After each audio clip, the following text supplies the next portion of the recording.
On revient sur ce dossier qui a fait couler encre et salive, le dossier sur les forages. Il n'y a plus de condamnés. Tout le monde est innocent dans ce dossier, sauf un seul. Nous allons essayer d'en parler avec l'éditeur du journal La Justice et licencié en droit public interne. Lui, c'est Ange Gabriel Ngalamouloumé. Bienvenue, monsieur Ange. En tout cas, merci, monsieur Jean-David. Voilà. J'ai toujours cherché cette occasion de vous rencontrer sur le plateau. Malheureusement, vous me fouillez souvent, mais aujourd'hui, je vous ai... La fois dernière, je vous ai reçu, on a parlé de Chilunde. Bon, il y a deux ans passés. 2 ans, effectivement. 2 ans passés, je suis passé, l'autre fois, c'était avec Madame Grasse. Voilà. Et puis, Madame... Boutella. D'accord. Mais aujourd'hui, quand même, je vous ai... Voilà, ça, c'est le plus important. Alors, le dossier forage. Oui. Avec tout ce qu'on a eu. C'est comme si tout le monde est innocent dans ce dossier, M. Ngalamouloumé. Bon, premièrement... C'est un dossier qui a fait couler encre et salive. Beaucoup de gens ont parlé sur ce dossier. Nous avons parlé de ce dossier. Je suis passé sur TR50 plusieurs fois. D'abord, la dernière fois, c'était pour démontrer, parce que nous avions suivi de près toutes les audiences au niveau de la Cour de cassation. Et à la fin du débat général, nous sommes passés sur TR50 pour dire qu'en réalité, il n'y a pas eu de tournement. Il n'y a pas eu de tournement. De deniers publics. De part et d'autre. Selon notre analyse. Dans les chefs de tout le... Pourquoi? Parce que... De tous les présumés. Pour avoir commis cette infraction, pour commettre cette infraction-là, j'allais dire, il faut être revêtu de la qualité des personnes publiques. Vous êtes ministre, mandataire et consort. Alors, celui qui était accusé comme l'acteur principal ayant facilité l'infraction de la commission de détournement de biens publics, c'était l'entrepreneur Maïka Kassenga. Et le ministre du Développement rural honoraire, François Robota, a été poursuivi pour la participation à la commission de l'infraction de détournement des deniers publics. Ça veut dire qu'il n'était pas l'auteur principal. Alors, dès lors que l'acteur principal est aujourd'hui acquitté, comment vous allez poursuivre celui qui était poursuivi pour la participation à cette infraction-là, qui n'est pas confirmée par la Cour? Donc c'est ça les grands problèmes que nous avons aujourd'hui. Alors maintenant, aujourd'hui, avant qu'on entre dans les fonds, mais vous ne voyez pas que il y a eu beaucoup de bruit sur ces fameux dossiers. Beaucoup de gens ont palabré. C'est qu'il y a eu des détournements. Il y a eu l'argent qui s'est volatilisé. Mais on voulait voir une personne qui devrait être condamnée. Mais on s'est rendu compte que l'argent est parti, plus de 71 millions de dollars, mais on ne sait pas qui y a détourné, qui aurait, parce que tout à l'heure, vous venez de dire qu'il n'y a pas de détournement. Oui, en fait, ce qu'il y a eu, c'était le retard dans la réalisation du projet. Le retard. Le retard. C'est ce que la Cour a constaté. Et nous félicitons la Cour, malheureusement, bien que nous sommes en train de nous réjouir du fait qu'on n'a pas retenu l'infraction de détournement de deniers publics, mais il y a une nouvelle notion, malheureusement, qui s'est invitée, où on condamne celui que moi je considère comme étant un innocent. Monsieur François Robota. Il est condamné pourquoi alors? Il est condamné, selon l'arrêt rendu, c'est lundi 24 février 2025, pour le conflit d'intérêts. Avec qui? Avec quoi? Je ne sais pas. Conflit d'intérêts. Une nouvelle notion, parce que quand nous avons assisté aux audiences, on n'a pas fait allusion à cette infraction-là. Et s'il fallait qu'on fasse venir cette notion-là, il fallait que le juge évoque la question des conflits d'intérêts lors du débat pour permettre à la défense de François Robota de jouer son rôle.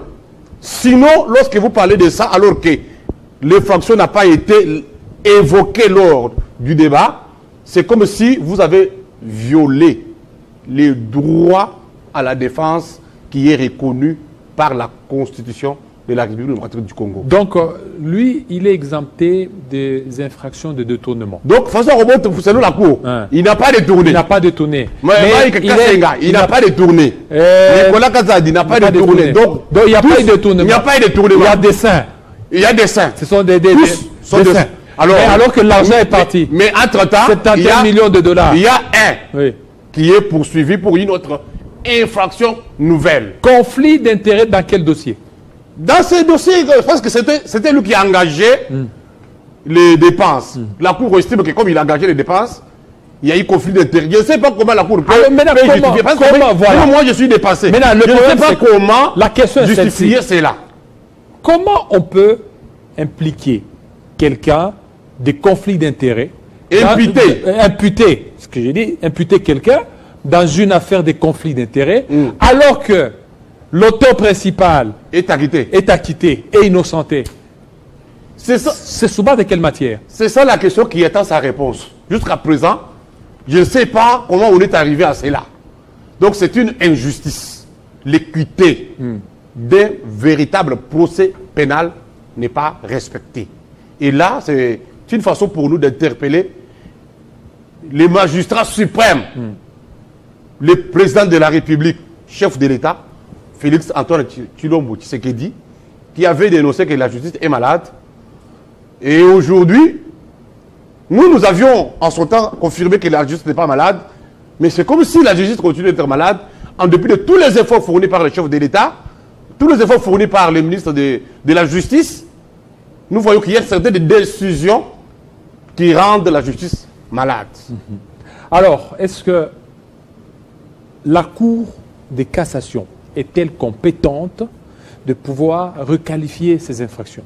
Oui, la Cour de cassation est compétente pour procéder à la requalification des infractions à condition que cette requalification se fasse au cours des débats en vue de permettre à la défense de se défendre. Mais lorsque vous requalifiez une infraction alors que la défense n'a pas joué son rôle, c'est là où les bas blessent. C'est là où ça pose des problèmes. La Cour peut requalifier, mais la procédure de la requalification doit être respectée pour ne pas violer les droits à la défense. Alors actuellement, il est où François Robota? Il est chez lui à la maison ou bien il était en liberté provisoire. D'abord, il était arrêté. Il a fait plus de 40 jours, si je ne m'abuse pas, en prison. Puis, il a obtenu la liberté provisoire. Et il a profité de ces moments de liberté provisoire pour faire des réflexions en rapport avec la situation de l'Est. Vous savez qu'il est leader du sud de Kivu. Précisément à Ouvira, c'est sa base. Pendant tout ce temps, vous savez qu'il y a la plupart, je suis venu une émission de notre confrère Gauthier Sey qui dénonce les acteurs politiques du sud de Kivu qui ne veulent pas accompagner le chef de l'État à travers cette guerre d'agression. Mais il n'y a que François Robota qui a profité de ce temps de liberté provisoire pour faire des tribunes, des réflexions en vue d'appuyer le chef de l'État dans la démarche de la recherche de la paix. Mais malheureusement, c'est bien lui qu'on condamne aujourd'hui. Il a dit quoi, lui, dans cette tribune? Il y a eu plusieurs... Est-ce qu'il n'a pas heurté les sensibilités? Non, en fait... Mais s'il avait heurté... On chercherait les pouces sous sa tête. Non, s'il avait heurté les sensibilités, il pouvait être condamné pour ça. François Robota a fait des propositions, même aujourd'hui. Dans la deuxième thématique, vous parlerez du gouvernement d'union nationale. Il a proposé qu'il y ait un gouvernement d'union nationale impliquant presque toutes les provinces, que chaque province soit au moins représentée. Même s'il y a des provinces qui peuvent avoir autant de membres, mais au moins chaque province est servie. Alors qu'il y a plusieurs leaders du Sud Kivu qui ne disent rien. Certains sont même allés se faire soigner à l'étranger. Mais François Robota est en train d'essayer de mener autour de la visite du chef de l'État. Mais c'est bien lui qu'on va coffrer. Est-ce que vous trouvez ça normal? Alors aujourd'hui, c'est quoi? Qu'est-ce qui est à la base aujourd'hui? Il y a une main qui en veut à François Visiblement, Robota. Oui. Il y a une main noire qui travaille. Et ce sont les leaders du Sud Kivu peut-être qui ne l'aiment pas, qui sont les tireurs de ficelles. Là, c'est mon analyse personnelle. Parce qu'on ne peut pas comprendre qu'il n'y a que lui qui est condamné, alors que tout le monde est libre. En tout cas, ça ne se conçoit pas. Alors, François Robota, est-ce qu'il se reproche de quelque chose dans les conflits d'intérêts? Non, Il est surpris. Même... Est-ce que quand il exerçait sa fonction en tant que ministre, il n'y a pas eu quelque part là où certainement il y a eu de conflit d'intérêts? Mais s'il y a un conflit d'intérêts, il faut qu'il y ait d'abord une plainte. Si la Cour veut poursuivre François Robote pour conflit d'intérêts, il faut qu'il y ait encore de nouvelles audiences. Un autre procès qui va définir s'il y a eu effectivement conflit d'intérêts. Mais ça, dans la note de plaidoirie, plutôt dans la plainte qui avait été déposée par le ministère public près la Cour de cassation, on n'a fait pas allusion à cette infraction-là. Ça, c'est une nouvelle matière qui s'est subitement invitée et nous sommes en train de nous poser la question d'où ça vient. Alors, Et dans le conflit d'intérêts, c'est une accusation ou bien c'est déjà... Est-ce qu'il y a eu un débat? Il n'y a pas eu débat. Il n'y a pas eu débat. Il n'y a pas eu débat. Il est condamné pour 3 ans. Il est condamné pour 3 ans. Sans débat. Sans débat. Sans plaidoirie. Sans plaidoirie. Et quand il va finir les 3 ans, il va rester 5 ans sans exercer un mandat public. Ça veut dire qu'il sera au chômage pendant 8 ans. 8 ans. Est-ce que c'est juste ça? Ce n'est pas parce que si vous avez le pouvoir de condamner ou de juger vos semblables, nous devons aussi savoir que la justice demeure la justice pour tout le monde. Et c'est lui qui est jugé et c'est lui qui prend les décisions de justice. Tous nous devons nous conformer à la loi.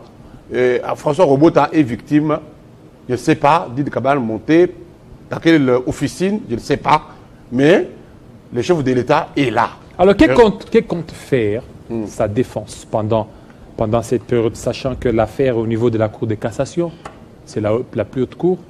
Bon, je n'ai pas pris langue avec sa défense, mais je sais au moins que chaque décision judiciaire a un délai pour son entrée dans la phase exécutoire. Alors, jusqu'à présent, je m'imagine que sa défense doit, à l'intérêt de réunir tous les différents moyens et saisir la Cour pour revoir un peu la situation. Sinon, ça sera une injustice de trop. Et comment François Robota? Comment est son moral pendant ces temps? Ah, mon frère, on s'attend à ce qu'on forme un gouvernement, qu'on prenne les guerriers comme François Robota. Un gouvernement, mais lui ne fera pas partie du gouvernement. Je ne sais pas, ce n'est pas vous qui décidez. Mais il ne fera pas partie, mais il est condamné. Il y a une décision judiciaire. Bon, et en plus, par rapport à cette décision judiciaire, il peut exercer si ce n'est pas lui, aussi de qui il n'y a personne pour l'instant. Il n'y a personne. Il n'y a personne valable qui peut défendre la vision du chef de l'État aussi de qui il ne voit pas François Robota. Il y en a. Je ne vais pas citer les noms, sinon je vais faire leur publicité. Oui, n'hésitez pas. Il n'y en a pas. N'hésitez pas, il n'y en a pas. Il n'y a personne. Alors, quelqu'un qui travaille bien, c'est celui que vous voulez coffrer. Ça ne se conçoit pas, mon frère. Donc, que les magistrats suprêmes s'impliquent. Donc, pour vous, vous croyez que s'il y a un gouvernement d'union nationale, Robota ferait partie de ce gouvernement? Je ne dis pas que je crois, mais je m'imagine que si on veut tenir compte des critères, des personnes, parce que pour l'instant, on a besoin des personnes loyales, des gens fidèles. Lui, il est fidèle. Les gens qui peuvent défendre merveilleusement la vision de son Excellence Félix Tshisekedi. Je pense qu'à travers toutes les publications que vous avez lues, ça et là, il a démontré sa loyauté.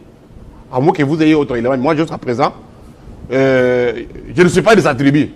Je ne suis pas de son cabinet. Je n'ai pas travaillé avec lui. Mais je suis en train de voir ces publications qui m'intéressent en tant que Congolais, en tant que patriote. C'est dans ce cadre-là que j'ai compris que c'est nécessaire de soutenir. Alors, pendant ce temps, quelle action, lui, doit-il mener à une action judiciaire ou politique pour arriver à laver son image? Pour l'instant, il n'a pas d'action à mener. Il n'a pas d'action. Lui-même, parce qu'il se voit coincé de part et d'autre. Son action, c'est, premièrement, implorer la grâce divine. Dieu. Parce que l'Éternel Dieu Tout-Puissant, Il est le roi, il est le véritable juge. Véritable juge. Donc il est désespéré pour le moment. Non, il n'est pas désespéré. Alors, Il a la foi en Jésus-Christ parce que c'est un chrétien baptiste. Et puis, il compte sur la bonne foi du chef de l'État. Félix Tshisekedi qui ne va pas laisser sombrer alors dans ce la cas, situation. Dans ce cas, Comme ça. c'est une action politique qui compte mener. Oui, l'action politique, oui. Dans ce cas-là, que le chef d'État intervienne. Le chef de l'État, s'il intervient, ce n'est pas seulement sur les plans politiques. Il est aussi le magistrat suprême. C'est lui l'aigu suprême de la Alors, mais là, nation. ça sera quoi? Il va demander la révision de ce procès, Je ne sais pas. ou dans ce cas-là, il pourra demander une grâce présidentielle, ou ça sera comment? Bon, jusqu'à présent, je ne vais pas dicter ce qui doit être fait. Mais je constate que un innocent a été condamné. Alors maintenant, c'est ça, un innocent qui a été condamné. Alors pour qu'il soit innocenté, il faut quoi? Ça, vous parlez de ce que lui peut faire, ou bien ce que moi je peux. Ça dit que oui. Je m'imagine. Voilà, si vous, Voilà. on vous prend comme peut-être son conseiller. Non, je ne sais pas son conseiller. Non, si on vous prend, j'ai dit si. Si. C'est une hypothèse. Vous voulez que le soit ministre et quelque chose son conseiller. C'est une hypothèse. Ok. C'est une hypothèse. Dans ce cas-là, qu'est-ce que vous comptez faire pour qu'aujourd'hui, qu'il ne puisse pas désespérer? Quelle action? Je répète encore, peut-être une action politique dans le sens d'aller voir les chefs de l'État ou d'aller saisir d'autres instances, peut-être les instances judiciaires internationales, afin de laver beaucoup plus son image. N'oubliez pas qu'il a une carrière politique à préserver. Son image est vraiment terminée par nous, les journalistes, qui des fois nous ne suivons pas la réalité de près.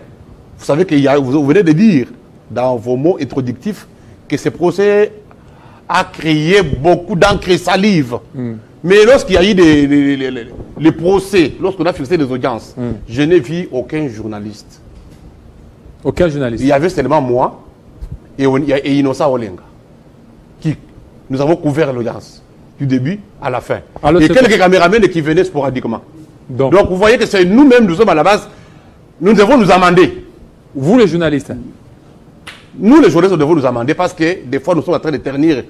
Nous pouvons même biaiser la carrière d'une personne comme ça à cause des accusations infondées. donc ce sont les journalistes qui ont beaucoup plus accentué. Oui, les journalistes des réseaux sociaux, de ceux-là, ont beaucoup plus accentué la situation. C'est comme si vous connaissez que les réseaux sociaux sont devenus... Donc un aujourd'hui, phénomène dans notre pays. lui, il est en train de subir ce qu'un autre devrait subir. Oui. C'est vraiment... Je vais utiliser un exemple que vous maîtrisez très bien. C'est Jésus qui est en train de souffrir à la place de Barabbas. Barabbas. Et c'est qui Barabbas? Oh, Barabbas, je ne peux pas les nommer. Je ne suis pas venu nommer les Barabbas. Des Barabbas, c'est celui peut-être qui a facilité les bruits. Vous avez compris? Comment les journalistes ont eu les informations? Parce que les journalistes ne créent pas des informations. Tout a commencé par les réseaux sociaux. Qui a donné les informations aux réseaux sociaux? C'est celui-là que moi je considère comme Barabbas, qui est à la base de toute cette situation. Alors, aujourd'hui, comment vous trouvez notre justice? La justice, Face à cette situation de Roubota. face à cette situation, la justice congolaise, je ne confirme pas qu'elle est malade, mais il y a des gens qui travaillent à la rendre malade à travers certaines décisions. Alors, mais je sais qu'il y a des efforts qui sont en train d'être fournis par le ministre de la Justice lui-même et par les chefs de l'État. Parce que lui-même, il s'était plaint. On a vu après le prononcé de la sentence du jugement de lundi, lui-même, sur son compte Twitter, il a... Qui le ministre de la Justice, Oui. Constant Moutamba. Ok. Pour lui, il dit que la place des détourneurs devra être en prison. Mais les détourneurs, oui, il y a des détourneurs dans notre pays. Il n'y a pas que dans les procès forage. Parce que au procès forage, il n'y a pas eu de détourneurs. Il n'y a pas de détourneurs. La Cour a démontré qu'il n'y a pas eu de détourneurs. Moi, je dis que la Cour a bien fait son travail en dehors de cette incise-là. Est-ce qu'il n'y a pas eu de pression politique Oui. Dans cette histoire forage? Oui, je vous ai dit qu'il y a des pressions politiques, surtout les amis de l'Est qui n'aiment pas François Robote à émerger. Ceux de l'Est. Ceux de l'Est. Alors, mais pourquoi ils vont en vouloir à François Robote? Je ne sais pas. Des fois, même quand il y a certaines publications dans l'opinion, il y en a qui disent, mais quand il publie des réflexions comme ça, il ne sait pas pour qui. Il y a des réactions, ça et là. Alors que c'est un Congolais qui est en train de donner le meilleur de lui-même au service de la nation. Alors il y en a...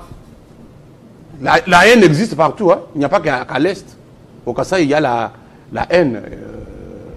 À l'Équateur. Alors revenons par rapport à la question. La justice, elle est malade ou elle est guérie ou la justice, je venais de dire qu'elle n'est pas malade, mais il y a des gens qui travaillent à la rendre malade à travers certaines décisions.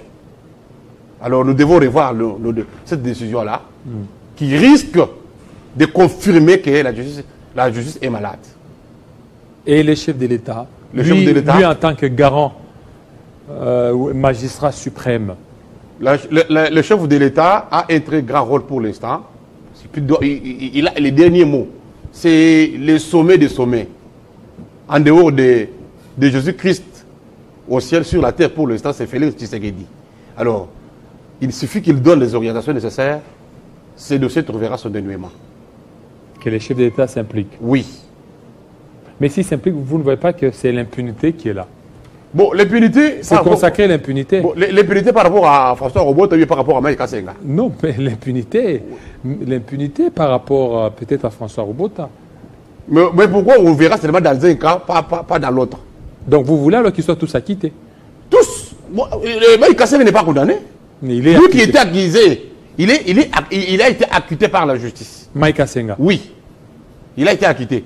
Lui qui était accusé pour l'effraction des détournements des biens publics, et François Roboto qui était accusé pour avoir facilité la commission de cette infraction-là. Donc l'acteur principal acquitté, l'auxiliaire condamné. C'est ça ce qu'on n'arrive pas à comprendre. Alors, le ministre Nicolas Kazadi, lui aussi acquitté depuis longtemps. En fait, le ministre Nicolas Kazadi n'était pas concerné par les procès. Il n'était pas concerné. Il était déjà disculpé par les procureurs de la Cour de cassation, si je ne m'abuse. Mais là aussi, alors, il n'était pas disculpé. Et ce n'est pas une injustice? Ah là, je ne sais pas dire que c'est une injustice, parce que les dossiers, avant qu'ils soient fixés devant le tribunal, ça a commencé par les parquets. Le parquet. Alors, si le parquet a estimé que les éléments présentés par le ministre Kazadi suffisent et prouvent son innocence, en tout cas, je ne vais pas condamner ça. Alors, d'ailleurs, le fait que le ministre des Finances a été disculpé de ces dossiers, François Roboto ne pouvait même pas aussi comparaître. Mais fort malheureusement, il a comparu. Et il y a eu ce qu'il y a eu. Merci. Nous savons que le président de la République va faire quelque chose pour que la justice soit faite. Merci beaucoup, Monsieur Ange Gabriel Ngalamouloumé. Vous êtes éditeur du journal La Justice et vous êtes aussi licencié en droit public interne. Voilà, deuxième invité, Médard Kankolongo, c'est tout de suite.